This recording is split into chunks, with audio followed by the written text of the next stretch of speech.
Hello, hello, hello, everyone. Yeah, we're gonna just get this music turned off here. Good morning, good afternoon. I think we got a few minutes. It's still morning here on 4680Q.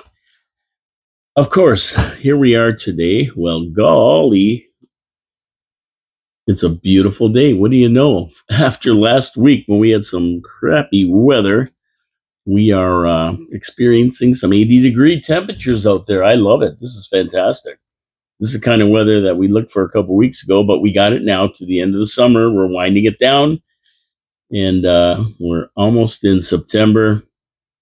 Long weekend coming up, I guess, and yeah, that marks the end of the exhibition, marks the end of summer, marks the kids going back to school. All the stuff that you really don't want to see happen in the summer. But you know what? What are you going to do? That's how it goes. We have to go back, and summer vacation is not a vacation if you don't go back, right? And that's it. You stay there, it's not a vacation anymore.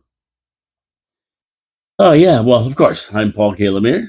This is your city, your voice, coming to you live from downtown Niagara Falls. And at the end of the day, it's a Manic Monday, just another Manic Monday, and we're sitting here rolling live in downtown Niagara Falls, Ontario, Canada.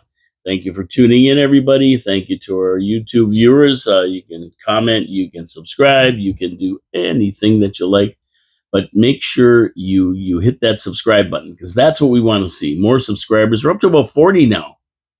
Whoopee, man, we're getting there. I mean, it's not a lot, but we only started a month ago. It takes people time to get used to the show. Subscribe, like it, like the show, or give us a thumbs down if you don't like what we have to say.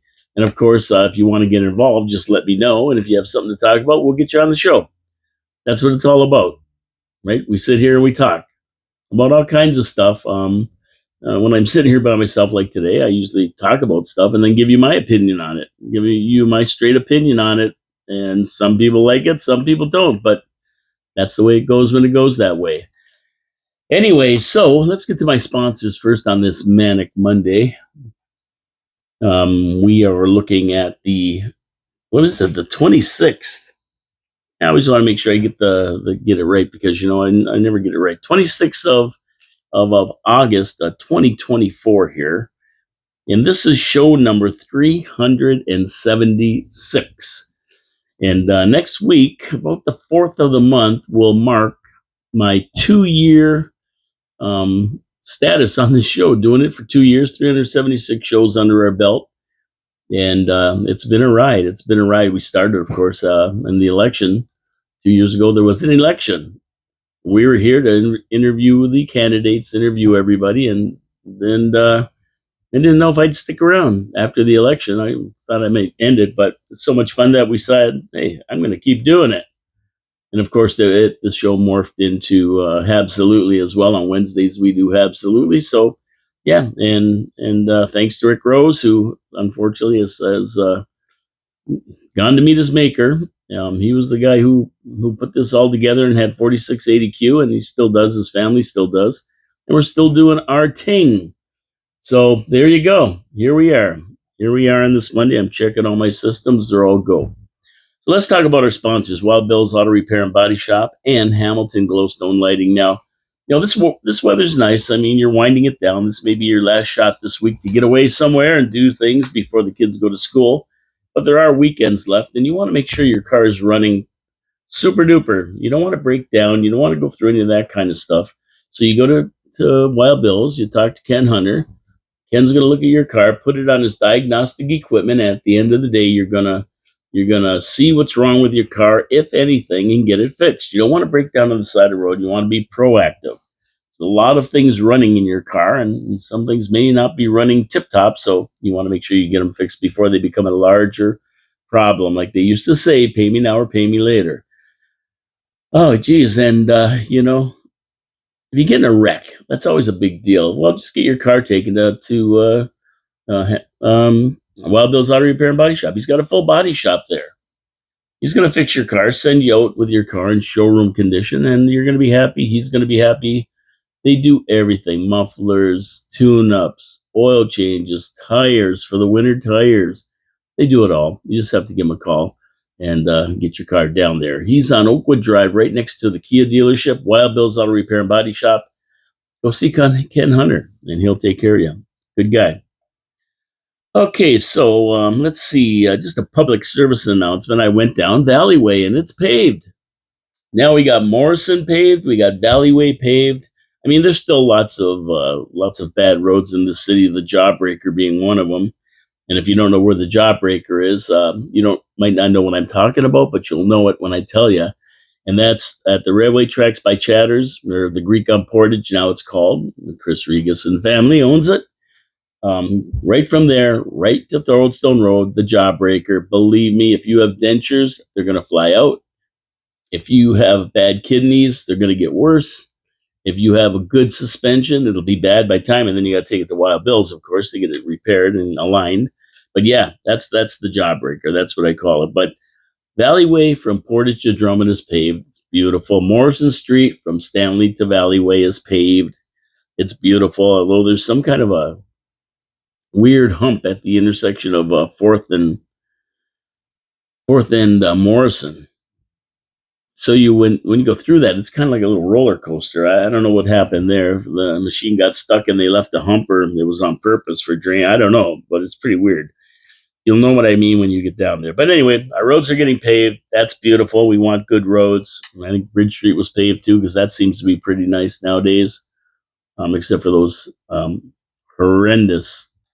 heinous traffic lights or whatever the heck portable traffic lights they put there. I don't know what they are. They're terrible. I don't know. Just put something permanent in. They have big plans for that area, though. Big plans for Bridge Street. So that's why they probably didn't put it in. But I'm going to tell you, it's a little bit humpy when you get down there. You're looking, you think you're entering the bridge or something going over the river. It's pretty bizarre to say the least. But hey, it is what it is. What am I going to do, right? So I had to go to the dentist this morning. I had to go to my dentist. And my dentist is Dr. Ray and his wife run Empire Dental on Lundy's Lane. It used to be Wayne Little's place, but Dr. Ray and his wife run it. And they're great people. Great people. They do a good job. I had a cavity up here. And, I don't take freezing. So, these guys got to be on the ball. I'll tell you that right now, or else it'll hurt. But no, Dr. Ray is good, man. He's got gentle touch and drilled it all out, got the old filling out, drilled it all out, put a new filling in, and it's good for another probably 20 years. So I'll probably be dead before I need a new filling in there.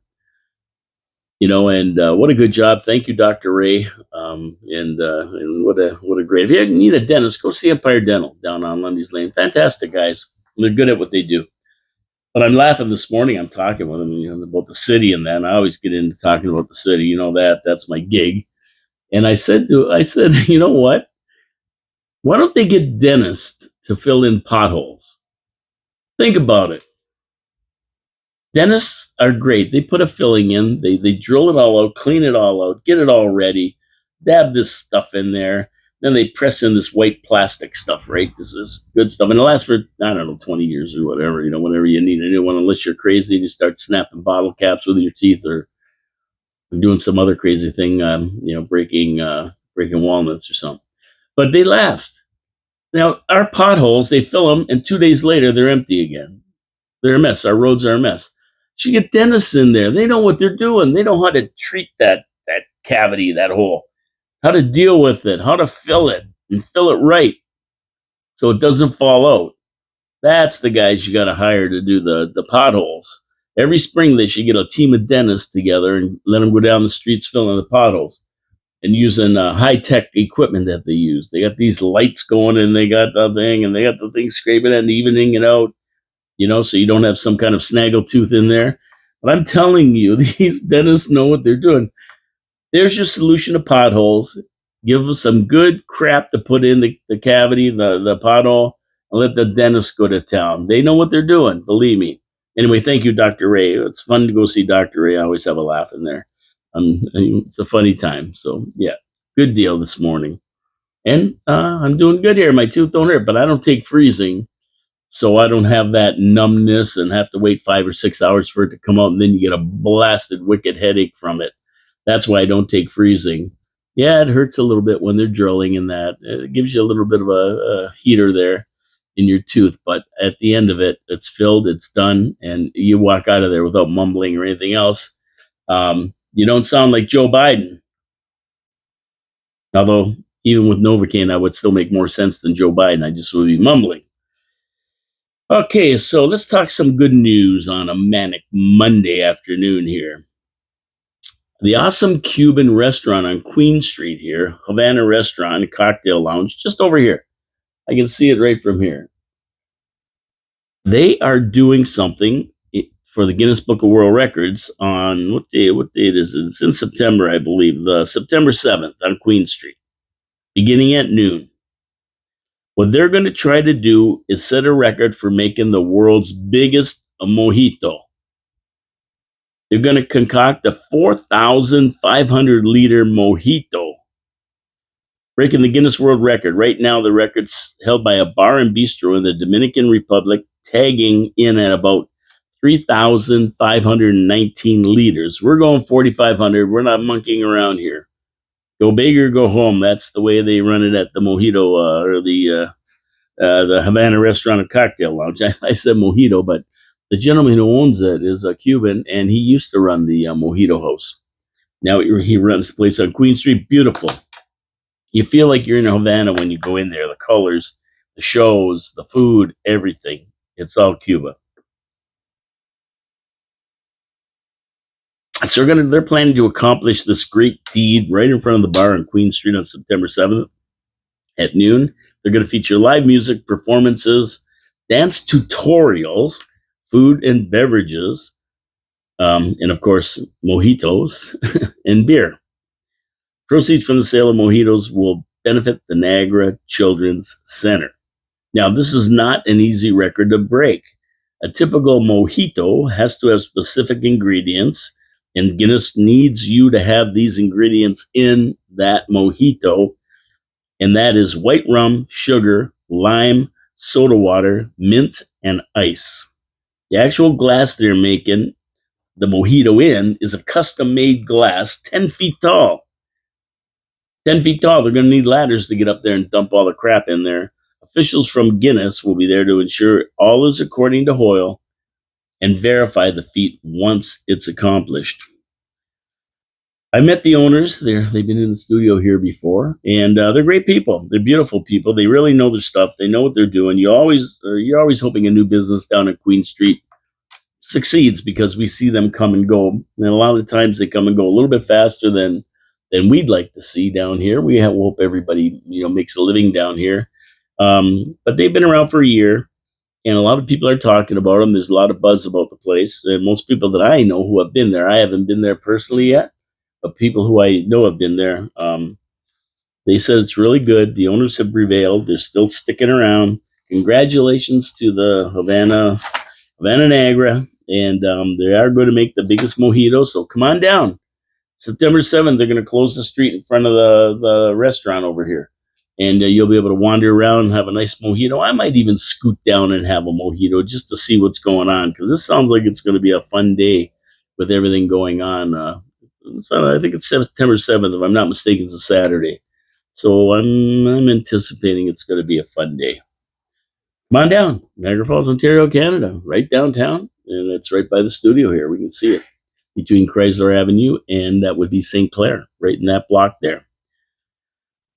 Okay, so I've been asking. I want to see the final numbers for the Eclipse, and I'm not talking about people because they've blown that. They've BS'd that to death. How many people were here? I don't believe it for a second, but hey, the numbers are the numbers. There's a lot of hype. There's a lot of spin on this day because our mayor was up there on national and international TV telling us about 1 million people coming down here, and I didn't even have close to that. But the expenses, a lot of them were based on having that many because it was said so many times over the course of 3 or 4 months. But anyway, Niagara Falls, we coughed up. I shouldn't say Niagara Falls. The taxpayers coughed up about 32 grand. In the region, as far as we've heard, $276,000, $250,000. And I don't believe these numbers anyway. I think there were a lot more. I think there's a lot of spin on the numbers. There was a lot more spent on this. I don't think they've taken everything into account. Maybe just initial expenditures. For example, I think they said that the expenses for Niagara Falls were $12,200 for marketing, $23,400 spent on to set a Guinness record for the most people dressed as a sun. Do you remember that kooky idea? People dressed as a sun and going on Hornblower? Yeah, well, that would cost $23,400 for all you people who were wondering what that little episode cost. $34,400 for traffic control, emergency operations center, and fire center. Of course, they had everybody on board, all hands on deck, because we were going to have riots and millions of people in Niagara Falls, and the roads were going to be jammed, and everything was going to be jammed. Nobody could get around in a fire, emergencies. Yeah, well, didn't quite work out that way. And $7,800 for Eclipse stickers. Oh yeah, they had the Eclipse stickers, glasses, those special glasses you wore so you wouldn't go blind, and other supplies. So there's your accounting right there. And the big show, Mayor Jim Diodati said on national TV, millions are on their way. And the regional chair decided to call a state of emergency because of what Mayor Jim was saying. I think that kept a lot of people away who would have came, because they're going, we're not putting up with that nonsense going down there. The Eclipse brought in police forces from other jurisdictions to control what was supposed to be life-changing crowds, but it never happened.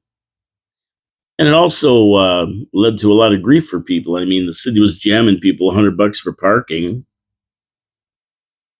Restaurants loaded up their freezers to serve over 1 million people. The roads were all closed. Extra police and SWAT teams were called in to control the supposed crowds. At the end of the day, it was a flop as people stayed away, wanting to avoid the surge of 1 million people lining up from here to Barrie to get into the falls to see what became a cloudy day view of the eclipse. And it, if you look at the numbers that were stated, it was a flop, but in reality, it wasn't a flop. We had at least 100,000 people here, probably, maybe more. In all the region, we probably had a lot more of that, because people were looking at the roads jammed up and saying, we're not going to the falls. But there was other places to view the eclipse. It wasn't just in Niagara Falls, of course, right? So a lot of people headed down to Lake Erie, to the beaches, to watch it. And it ended up being clear down by the beaches, where it was cloudy here, and we saw kind of a glimpse of it through all the clouds and all that. So yeah, that's the way it worked out. But nothing bad. It was a good day. Had a lot of people. Everybody was busy.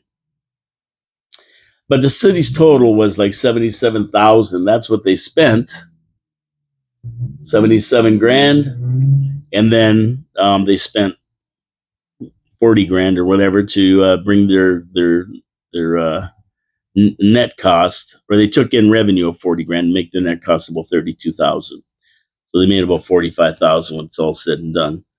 But I think it's more than over 100,000, because there's a lot of planning that went in they never accounted for, and that kind of thing. So at the end of the day, the cost was 32 grand. I think a bit more, but hey, we have to take their numbers. We can't prove otherwise. Now, the Parks Commission, the smart ones in the city, and the tourist operators made out like bandits. The Park Commission realized an 8-to-1 return on investment. They spent about $104,000 on the Eclipse, and they realized a revenue of $886,000. So when they're making like $700,000 on it, why does it cost us taxpayers a dime?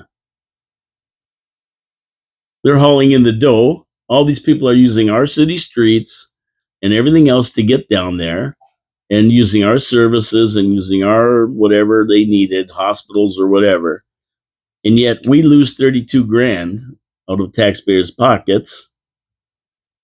And the Parks Commission hauled into the dough, plus the hotels and everything else. So I don't know. Maybe the Parks Commission should have coughed up 32 grand to cover the city costs, and let us off the hook with a zero net cost to the taxpayers, since we hosted it and everybody had to go through our city streets and use them and everything else to get there. But at the end of the day, no matter what, even if it costs us 32 grand, it's a small investment to make for the publicity that we got. We got a lot of millions, and maybe $500 million, maybe more, of exposure all around the world with Mayor Jim being in all these shows talking about it. And and Jim's take on it is you have to invest money to make money, and I think that he invested money and lost money, but the loss more than covered the exposure that we got. I mean, we got 100, more than the Parks Commission returned if you count exposure and marketing and publicity and that kind of thing. Although it's hard to put a number on that because we're a busy city anyway. But I'm sure there were extra people, flowing into the falls all summer because they saw Niagara Falls and heard about Niagara Falls. So we got to go there, see see where it is and what's going on there. So yeah, and I know I can attest to the day because I was sitting in here in the studio on the Monday that it happened, and the WeGo buses were going by full. I mean, they were packed, standing room only, and there was a dozen of them I saw go by. So the GO trains were busy. People were coming in. There's people walking all around the city. A lot of people didn't take the WeGo. They took they walked, and they walked the old train line down to that area as well. And I think I read in the paper. I think Ray Spiteri wrote this article. But thank you, Ray. But they walked down there, and people actually were selling hot dogs and stuff along the way, and having water and stuff for people. Right. So there you go. Everybody can make a buck. Some businesses were pretty PO'd because they ordered a lot of food and everything else for these million people that were coming, and they didn't quite get through it. So, but I'm sure the numbers were bigger than normal. I mean, there's just a ton of people in town. So, yeah, there you go. That's a report on that. Um, Not much more you can say except congratulations. And nothing big happened. Everything was quiet and peaceful. And it worked out good for the city, I guess, in a way. And, even through the over exaggeration of the numbers here. Now, we were talking about the region eclipse numbers, eclipsed us. Yeah, taxpayers always get clipped. The eclipsed. That's what they should have called it. He eclipsed us. But the final numbers haven't come from the region, but the NRP tagged taxpayers for $276,000. And that was an unbudgeted for amount. They never took it into account in the budget. So that's another $250,000 you probably see on the 2025 budget. I would say that's where they're gonna put it. They had all hands on deck, even hands from different regions, brought in because of the million-man estimate crowd. So the regional chairman declared a state of emergency, which means they brought in more police, SWAT teams, specialty teams, public disorder teams from different places, and had to pay them, of course. I would probably say the total for the city in the region probably exceeded $500,000. Once all said and done, maybe more.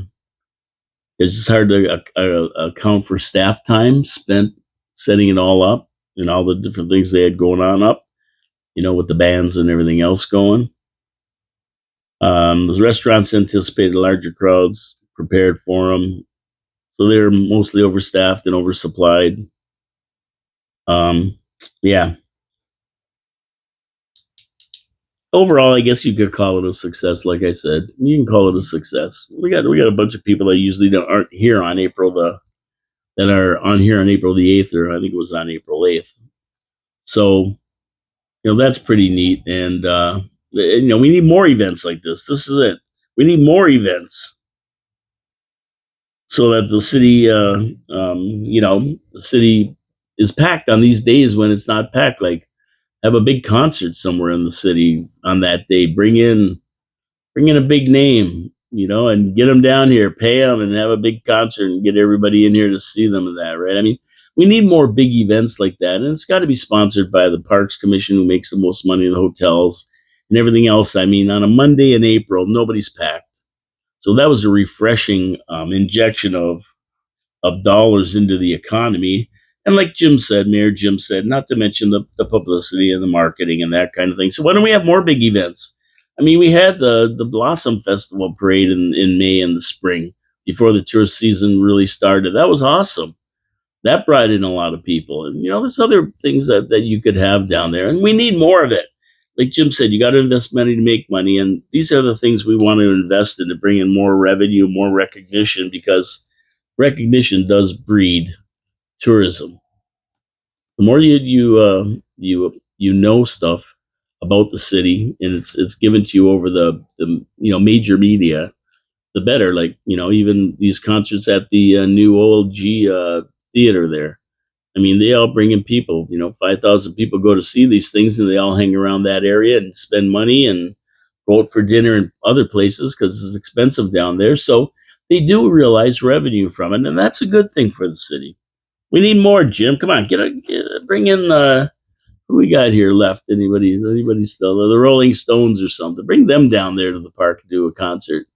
Yeah, that's what I'm talking about. Let's get some big names here. See what happens. Okay, September 5th is coming fast. Okay, so what do you care about September 5th? Well, why am I even mentioning September 5th? Well, September 5th is coming fast. Why is that important? Well, it's not the day the kids go back to school, but the really important one is that's the day you're going to be able to buy beer, wine, and premixed alcoholic drinks in corner stores. That's right. We're just around the corner from freedom. Yeah, and I love it. And that's going to be neat when you just go to the corner store. The monopolies of the beer store and the LCB are kind of broken. And you can just go to the corner store to stock up your booze. For those of you who drink. Now, of course, the government, well, not the government so much, but your royal wokeness, the woke people out there. Anything good for the consumer is always deemed bad by these government, the opposition governments, and the woke people. So we're pushing these monopolies around a bit. They don't like it. They gather up the steam to make it look like it's a bad thing. I mean, the experts, the way they talk, it's going to be the end of the world. Look out. Everybody in Niagara Falls is going to be staggering around the streets drunk now because you can get booze in corner stores. Please. But now they're warning not only that, people are going to be drunk running around the streets. I mean, I see that a lot down here anyway. But it's going to be a cascade of social and health harms, including rise in alcohol-related deaths. You see, the temptation of walking to the corner store instead of driving to a beer or liquor store while you're half in the bag is a bad thing. I kind of like the idea of being able to get a 6-pack of beer at the corner store instead of having to run all over the place if you're out, or if you run out, you have a couple buddies over, you don't have a lot of beer. You have to run to the beer store, stand in line, dick around there. Hey, just go to your corner store and say, hey, Kim Sue, give me a 6-pack of woohoo. And away you go, right? I love it.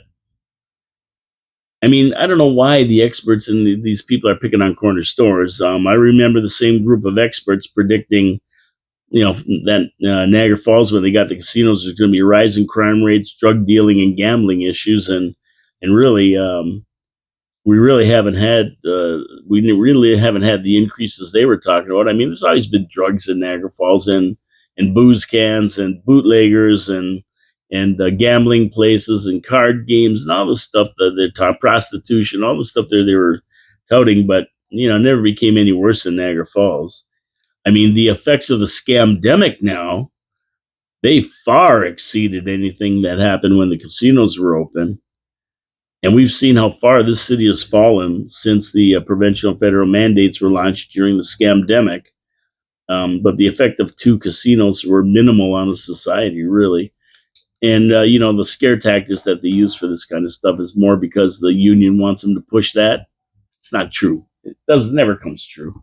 It's a bunch of baloney. But the scamdemic, they ruined us. And with these guys like Hergy and who the hell was that other Tam or whatever her name is, and more, they ruined businesses, they ruined people, they ruined cities. As a matter of fact, drinking went up, of course, because people had nowhere to go. They couldn't go to work, they couldn't go visit their sick relatives, they couldn't do anything. They were getting fired, and drinking actually went up. You know what? During that time, my drinking went down to zero. I barely drink anymore. I used to like to go out and drink, but not anymore. Ever since that, I quit drinking. Basically, it had the opposite effect on me. I like to go out and drink. Now, listen, a certain percentage of the population always has trouble with any kind of a vice. I don't care what it is: gambling, booze, drugs, hookers, whatever the vice is, there's a certain percentage of the population that does that stuff. And it hasn't changed. The percentage is still the same. It's the same. Some people drink and they can't control it and they become alcoholics. Some people do drugs, they can't control it, they become addicted. Some people, do gambling, they can't control it and they go broke and everything else that goes along with the gambling. So, I mean, this is just a percentage of the population is going to be like this, regardless of where you sell beer or liquor, regardless of where you put gambling. And the people that want to do it and have an addiction to it will find it and do it. And I mean, you see what Prohibition did, right? I mean, there's more speakeasies and bars in New York City or anywhere else for that matter during Prohibition than there were before Prohibition. Prohibition just made it worse. And of course, the underworld got involved and it made them a lot of money, but it never worked. So having the beer in corner stores and wine and pre-mixed alcoholic drinks, I think it makes sense. And I think it's a good thing. And I don't think people will feel, rushed to have to go get it. There's people who work different shifts in the city too. And, they come home from work at 11 o'clock at night. They get off at 11 or something and they want to have a drink and they're out of booze. Now they can go to the corner store or grocery store or wherever and get it. Just nice. It's a nice little perk. Nice little perk. That happens on September the 5th. Now, they said that in a 2019 study, they said emergency visits were up after they allowed beer and wine in grocery stores. Now, I don't know how they figure that the guy that was drunk or anything bought his wine or liquor in a grocery store. I don't know about that. So doesn't seem likely, but you never know, right? It's pretty weird statistic, really. Attributing it to the grocery stores, I don't know about that one. But any study after the scamdemic is worthless, since everyone knows that people drank more sitting at home because of job losses and doing nothing, and the increased stress, and that increased the booze and drug factor, guaranteed. But, you didn't see any of these same people protesting the government keeping the booze shops open during the scamdemic. So all the people who are yelling and screaming about beer in corner stores and how it's going to and they're not going to be able to control it, and kids are going to be drinking and driving and running around the streets amok like they aren't now. Where were they when they left the liquor stores open during the scamdemic? Wouldn't you think they'd be out there protesting that? The evil booze, but not a peep from them. Not a peep from the same people who tell you not to drink. It's all a game, ladies and gentlemen. A big game with big money, calling all the shots. They can make numbers say anything that they want. A few facts for you about this. According to StatsCan, most recent data from 2022 says Ontario had the lowest rate of self-reported heavy drinking of any province. And in 2023, Ontario also had by far the lowest police reported rates of alcohol impaired driving. So there's that. Now, you see all these statistics and everything else, and these ones here, and you see all these reports in the review, people drunk and drunk driving, caught for drunk drive, and you add them all up, and it's the lowest of any province. So, is it that bad? Not really, but of course they sensationalize everything. Everything's sensationalized. 3 people get shot by an AR-15, and it's a mass murder and assault weapons and everything else. 3 people get shot by guns, and by the way, there's about 50 that were shot during the National Convention, Democratic National Convention in Chicago. You don't hear nothing about that. That's just, you got to watch the media, right? So to me, cheers for the beers. The novelty of beers in grocery stores has worn off, as it will with the corner stores. And when it becomes less of a novelty, then a normality, sales are going to level off and it'll be like nothing has changed. That's the way it goes with this stuff. That's the way it always goes with this stuff. Marijuana, everybody's going to be stoned on the streets. Yeah, there's 30 or 40 stores in town. I don't even know how they make a living. And there are a lot of people stoned on the streets, I must say. But you know what? I don't know if it's any worse than it was before because there's a lot of people walking around stoned on weed illegally before they open the stores. So, you know, I don't think that makes a difference. If people want it and they want to use it, they're going to do it. And the monopolies like the beer store and LCBO, um, they're going to fall by the wayside as stuff gets privatized, which makes sense, and get the government out of controlling our lives. So there you go. September 5th. That's when you can find it. Go grab a six pack from your corner store just for the novelty of it. Because after about 2 months, it won't be a big deal anymore. It's not a big deal anywhere else in the world that allow you to do that, and a lot of them do. And I mean, even during COVID, you got to admit that they were letting bars sell the booze over the counter. You know, if you wanted a couple beers with your takeout, they sell them to you, and then they still do. As far as I know, they're still doing it. I don't think they'll say no to you if you want to buy a six pack and take it with you. Yeah, it might cost you a few more dineros than if you went to the beer store or corner store or something, because they're going to charge you the bar prices, I believe, or maybe they'll give you a little discount or something. But you know what? Hey, it's out there and it's going to stay out there. It's not going away. Enjoy, enjoy, be happy. So Hamilton Glowstone Lighting, my second sponsor. Now you know you go down these streets and you see these houses lit up beautifully, and you go, "Wow, look at that! Where'd they get those lights? They look expensive." Well, they got them from Hamilton Glowstone Lighting, the leader in outdoor permanent display lighting, and they're awesome. They build them in tracks. It matches your house. You don't even see them in the daytime. It's at night when they really shine, no pun intended. You can control them with your phone, a million different colors. And it's amazing. They build them in zones, and all the zones are put together. They're all soldered, sealed, impervious to dust and moisture. You don't have to worry about them. No more climbing ladders. No more getting up there in the cold and trying to put these Christmas lights up. No, you go on your phone in the house like this. Toot, toot, toot. Red and green. Zone 1 red, zone 2 green, zone 3 red, zone 4 green, and you got it. All orange for Halloween, all green for St. Patrick's Day. You like Prince? All purple on Prince's birthday. It doesn't matter. There's a million different colors. Now these have a lifetime warranty. That's how confident Hamilton Glowstone Lighting is in their product and their installation. Lifetime warranty. You don't have to worry about it. Anything goes wrong, Colin Buckborough, who owns the business, is going to be right there to take care of you. Beautiful. They add value to your house. They light up your house to make it safer at night. You want your backyard all lit up for summer, when you're sitting out there. They'll come down and put lighting up that'll light up the whole backyard. It's fantastic stuff. You never have to worry about it. No taking it down, no putting it up, none of that nonsense. So how do you get a hold of Colin Buckborough? Well, you just dial 289-969-1797. That's all. Give him a call. Colin comes over to your house, gives you a free estimate, and if you want to go ahead with it, away you go. Now, if it's a little bit heavy on the budget, they offer financing. Approved credit, you can get financing. So you don't have to worry about it. Pay $50, $60, $70 a month or whatever it is, and you're good to go. And you have the beautiful lighting on your house. It adds value. It's safer. It's just an unbelievable product. Once again, that's Colin Buckborough. Give him a call, 289-969-1797. Tell him Paul from Your City, Your Voice sent you. And if you want to see a sample of his beautiful work, go to glowstonelighting.com, glowstonelighting, just like it sounds.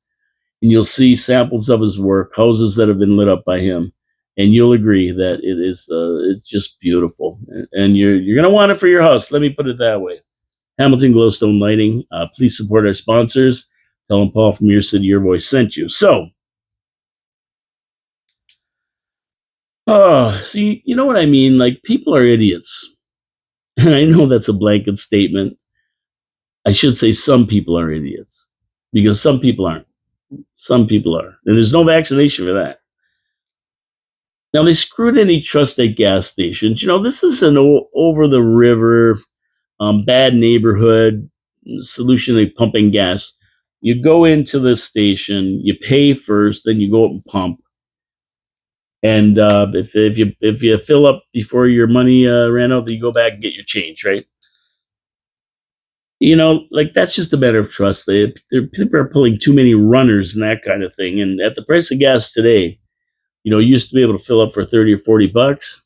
Now it's like 130, 140. So there's big money involved in gasoline and pulling runners on these people. So Petrocan stations are going to force you to prepay when you pump gas if you're paying cash. And I don't blame them. People are pulling runners, like I say, and the stations are losing millions on this. The guy just drives away. They don't have their license number or anything. And it's hard to catch them anymore. I'm even with cameras and that. The guy said, I wasn't driving. I don't know. Somebody took my car, or whatever. It wasn't me. And at the end of the day, when prices were lower, you lose some money. People were more honest. Today, everybody's pulling runners on them. And they said that's enough. Unless you have a credit card or a debit card or something where you pay right at the pump. You have to go in and give them money now and come out, fill your car, go back in, get your receipt or whatever you need. If you pump more, you got to give more. Or it shuts off. No, it shuts off at a certain amount. But if you don't pump as much as you gave more than you need when you pump, then you got to go get your change. And it's a real pain in the neck, especially when you get bad weather. You got to walk in there, and it's not worth it. Use my credit card if I have to.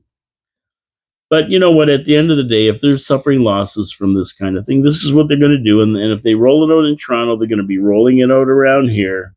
You know that. It's too bad. It's a pain in the butt. So get your credit card out or your debit card out. Cash. Everybody wants to use cash. We pay cash. Well, if they're going to make it so inconvenient that you don't want to use cash, pay at the pump, get your credit cards and your debit cards out, pay right there. You don't have to go through the rigmarole of running in and doing it. And they prefer that, I guess, anyway, because they don't have to worry about losses. And usually, you know what? Whoever's on duty that gets tagged, they're responsible and they got to pay. So poor schmuck making $16.75 an hour pumping gas. They tally up at the end of the night, and if the till doesn't match the number of liters pumped on the pumps, the differential has to be paid by the person who was responsible. So they could be losing money too. So yeah, I don't blame them. And this is just a product of these guys who just don't care. They're not honest. They don't care, and they make it bad for everybody who does care and who is honest. Isn't that the way it usually goes? Yeah. So let's go over to the Middle East, because this weekend was a crazy weekend for the Middle East. The war is heating up again over there. The world's still waiting on Iran's retaliatory strike against Israel for the killing of Hamas leader Haniyeh in Tehran about a month ago. Yeah, so I heard it was the Mossad infiltrated the Iranian National Guard, and they planted bombs in the building where he was staying. And when he went there, they just pressed a button, kaboom, he's gone. And I wouldn't doubt the Mossad would do that.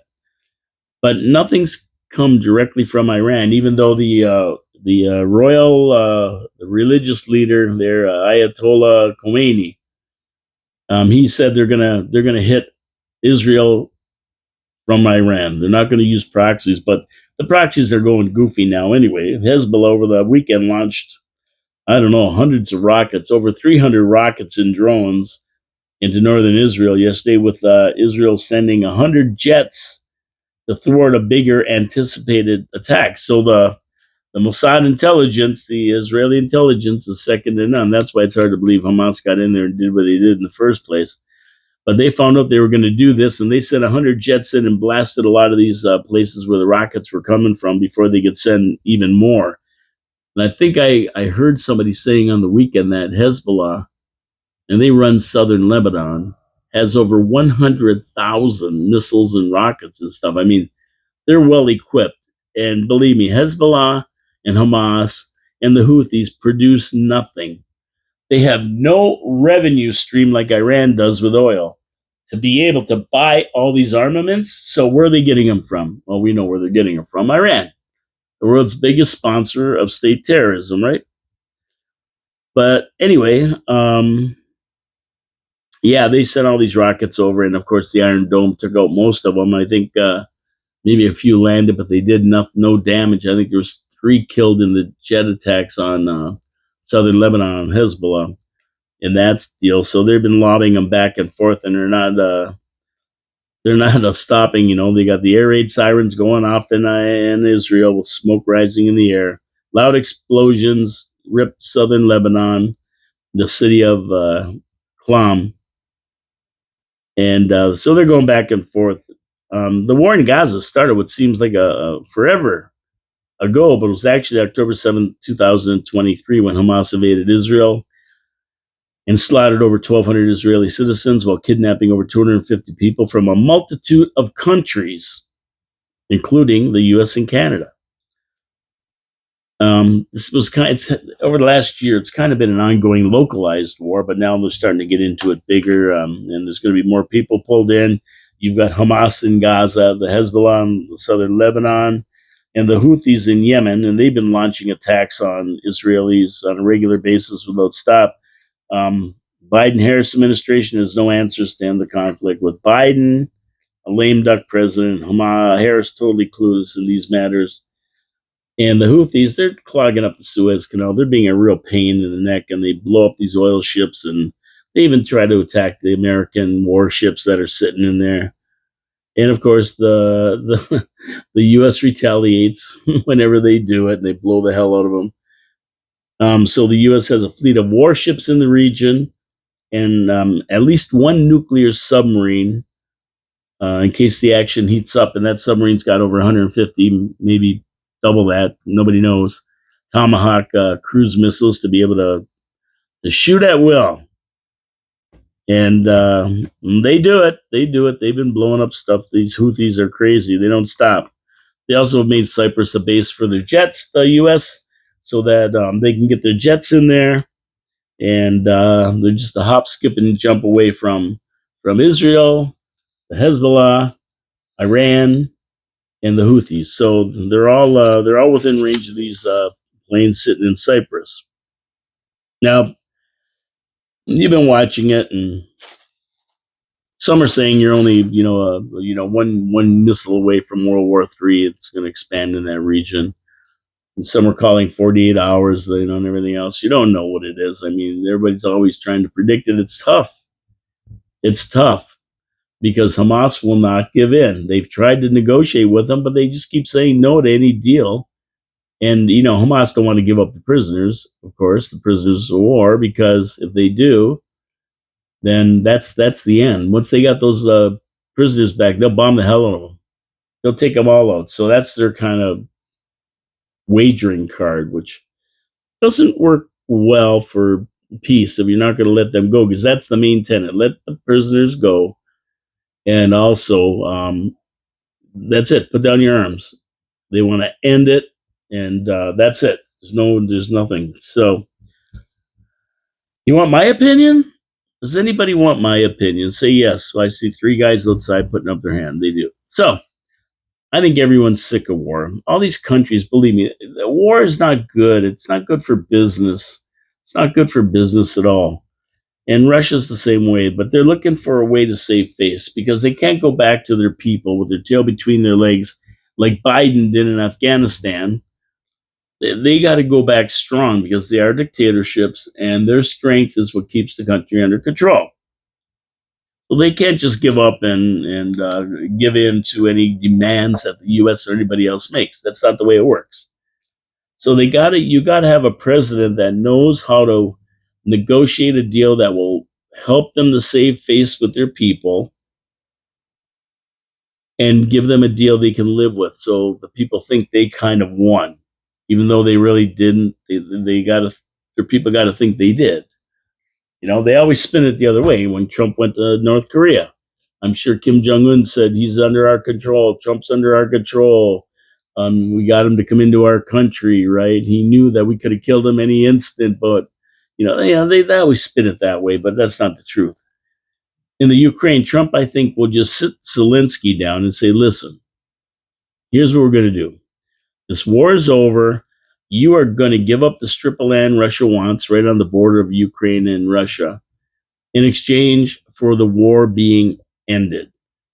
Putin will get what he wants, and Zelensky gets to keep his life, to stay alive. And he'll be able to claim he saved the country. If Zelensky doesn't agree, there's no more funding, and the Russians are going to take over the whole thing. And they're probably going to execute Zelensky as a war criminal. And Zelensky's got a tough choice. It's we can do it just like they gave Biden. We can do it the easy way, Joe, or we can do it the hard way. The hard way is we don't give you any more money. Zelensky, your country gets overtaken in about a week by Putin, and you're executed. Or you can give them that land. We'll make a peace deal. Part of it will be not to harm you and not to try to take any other land. And it's over. That's what I think is going to go down there. Now in the Middle East, I think Trump's going to just come in and put all sanctions back on Iran, and he's going to break them again. They won't be able to sell their oil. They won't be able to do anything. They're going to freeze all their assets. That'll stop the flow of funding and weapons to their proxies, and the war will end with Hamas. They don't have any support. If they don't have any support from Iran, they have nothing because they generate nothing. They're going to give up the hostages, relinquish the Gaza to Palestinian civilians, and Hamas will be done as well. I think that's the way it's going to go down once Trump gets in. You're not going to see it from Biden or Harris. They fund both sides. They just can't. They're just not. They just don't know what they're doing. You need somebody who knows what they're doing. And of course, over the weekend, another big thing happened. At the Trump rally in Arizona, Robert F. Kennedy said he was dropping out of the race and declaring his support for Trump in the November election. Now, this is huge. I mean, Robert F. Kennedy's family, everybody has been Democrat through the years. But they railroaded him. They wouldn't let him run against anybody in the primaries. They wouldn't let him run. So they threw him out. And they appointed Kamala at the end of the day. They anointed Joe as the one, and then they threw him out, stabbed him, threw him out, and anointed Kamala. Harris, without even a vote, is the person. She's not like no votes. They just gave it to her. Now you talk about democracy. So Robert F. Kennedy is going to put up with this. He don't want nothing to do with it. He talked to them about basically doing something with them, but he really don't like their platform, and they screwed him and threw him out. So he said, "The heck with that," and basically hooked up with Trump. Big boost for Trump. A good speech from Robert F. Kennedy Jr. And these numbers Robert F. Kennedy's bringing in. I mean, even though he didn't have a lot of the population voting for him, he had enough percentages that could swing the key states, the swing states, Michigan, Wisconsin, Minnesota, Georgia, those states, Nevada, Arizona, Pennsylvania, so Ohio, another one. So when you get down to it, that little percentage he has, even if 50% of the people that were going to vote for him running as an independent, if they give their vote to Trump, it could make a big difference. And it could push him over the top. Although I personally don't think Trump needs anything from Kennedy's people to get over. I think he's well on his way to a victory. But it doesn't hurt. Now, RFK is an interesting study. I'm not sure how these two bigger than life egos are going to get along. That's my thing with him. How are they going to get along, him and Trump? They both have these agendas and they both want them done. So Trump is going to have to make America healthy again, because that's Robert Kennedy Jr.'s whole thing. And also, Robert Kennedy Jr. wants all the information available about the JFK, that was his uncle, assassination released. So Trump is going to release all the information. When he gets in, it's going to be totally disclosed. All the information is going to be released for everybody to see. That will be interesting. And RFK, like I said, he's interested in healthy food for kids, healthy food for people. He may be given a position in the FDA or the Department of Health or whatever the heck it's called there. Either way, I guess we have to welcome aboard. I think he made the right choice. I think Democrats are not even close to what his father or uncle's party were back in the '60s, for sure. It's funny. Everybody says the Republicans are right wing. Oh, they're right wing. They're really not right wing. They're moderate. But because the left has gone so far left to the radical left of Bernie Sanders and AOC, and they want to put price controls on it, and it's basically a Marxist communist platform they have. Um, it just seems the Republicans are really far right when they're not. They're common sense, fiscal responsibility, close the borders, control crime, all the things that people want. Lower gas prices, lower taxes, better economy, more jobs. The things that people want are what the Republicans can deliver these days, which is what the Democrats used to do. I mean, John Kennedy wanted to end the war in Vietnam. He didn't even want to go in there.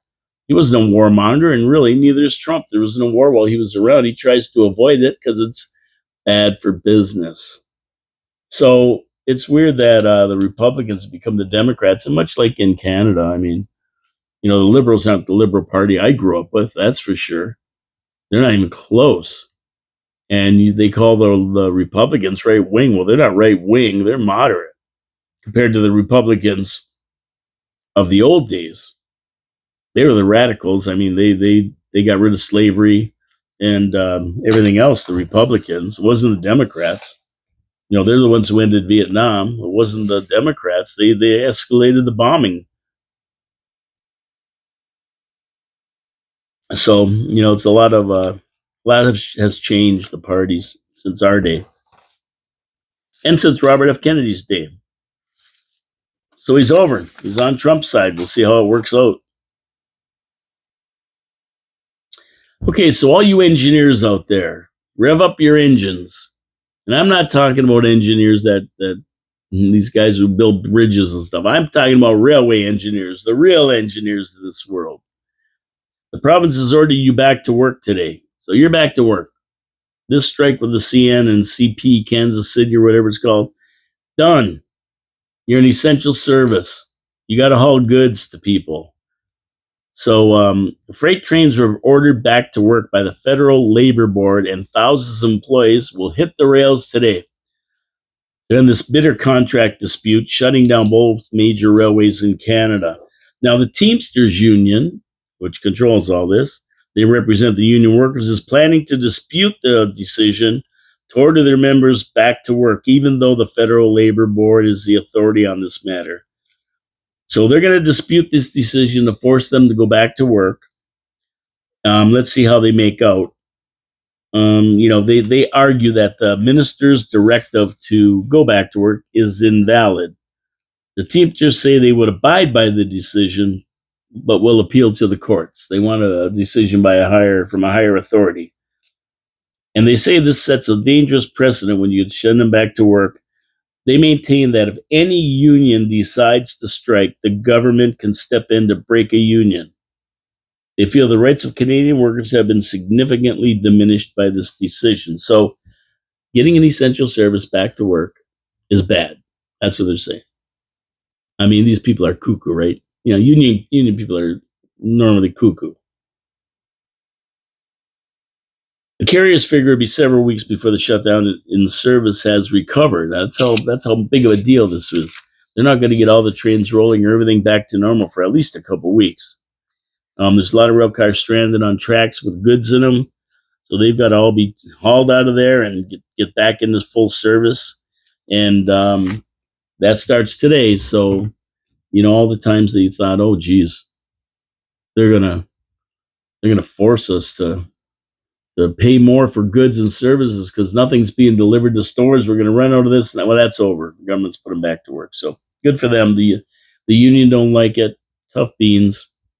Tough beans. You're not holding us hostage. We were held hostage by the CBSA, by the auto workers, by the guys who work on the border, CBSA, like I said, the Parks Commission, You name it. Everybody's been the teachers. Oh, they're always holding us hostage. I'm sick of it. I'm sick of these unions. I'm done with them. And next stop is the airplanes. Planes, trains, and automobiles. As Air Canada pilots are threatening to go on strike on September 17th, they don't get the deal they want. They voted 98% in favor of strike, and there's 5,400 aviators involved. They've been negotiating with Air Canada since June 2023. The strike will probably not happen. As usual, the disruption to air travel with Canada's biggest carrier, when they shut down, is too much. The company will bend and give them what they want, which means higher ticket prices to travel for us. Nobody ever loses money, when the unions force them to raise prices or the government forces them to raise the minimum wage. None of these places lose money because it's always downloaded to us, the consumers. They never lose money. They don't eat it. Oh, we're just going to not charge more. We're going to absorb the. No, no, no, no, no. It'll result in ticket prices $50 higher than they were, and vacation packages $50 higher, and goods coming in the stores net, 25 cents higher. It all comes back on us, the end user, the consumer. We know it. We always pick up the tab, don't you know? So that's what's going to happen here. Somehow we're going to get screwed again with the pilot strike. And I think WestJet, the baggage handlers, were on strike there. They held us hostage. WestJet shut down and canceling flights and everything until they get, eventually you have to settle because, you're losing millions of dollars every day. They were talking billions of dollars a day with the railway shutdown. Like, you got to give it to them and bite the bullet, or just say shut it down. Screw it. Shutting it down, and whatever happens, happens. You're all fired. And hire some people who want to be engineers to run the choo-choo train. But at the end of the day, you know what? We always get screwed, right? We always get screwed. We always pick up the tab for everybody. The rich don't, the poor don't. The middle class are the ones who don't. I'm glad I'm poor. I'm poor. I'm glad. I don't pay. Yeah, it's the best way. Save up all your life, work your butt off all your life, and then they just screw you left and right anyway. What's the difference, right? Bad attitude, I know it's a bad attitude, but I've been through all that. I worked all my life. I paid. I'm paying more. Problem is, your income can't go up. You're on pensions and stuff, your income doesn't go up. People who have no way to make money, they're screwed. They're the ones who get screwed. So anyway, that's it for today, my lovelies. It's been a pleasure being here. Check out the video. It'll be up on YouTube in the next few hours, and I'll post it on Facebook and that. I thank you for listening in, for viewing if you're going to view later. Hit the subscribe button. Give us a thumbs up. If you don't like what we're saying, argue with us. Give us a thumbs down. Tell us we're full of bull. Well, not us, me. It's all me, right? Unless we have a guest in here. But yeah, if you see a show on with a guest, Peter Dicker, one of the guys that come in, do it. Give us some questions. Let us know what you want to talk about. We'll talk about it. You want to come in on the show? You come on in, sit down, have a seat. We'll discuss everything. When I do these hot topics, anybody can weigh in. Anybody can weigh in. But you got to let me know so I know what you want to talk about, then, and I can prepare. And as well, you got to have something to say. You can't just come in here and sit in a chair over there. Well, that's not a guest. The guest gets involved. They have an opinion, either with me or against me. I don't care. I tell all the politicians in the city, there's an open door for you to come in and discuss what's going on. They just have to pick up the phone or send me a message, and they come on in.